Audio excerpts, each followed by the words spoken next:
இந்த விஷயத்த பத்தி இப்ப பேசியே ஆகணும். அதுதான் பேசுறேன்.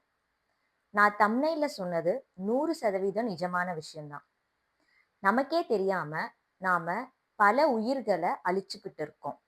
உயிர்கள்னு சொன்னது மக்களை. மக்களை இழந்துட்டு இருக்கோம். அதற்கு நாமளும் காரணமா இருக்கோம். இந்த நிலைமை இப்படியே தொடர்ந்துச்சுன்னா 2030லிருந்து 50க்குள்ள மேலும் 2.5 லட்சம் மக்கள நாம இழக்க நேரிடும். எல்லாரும் ஒரு நிமிஷம் இத இமேஜின் பண்ணுங்க.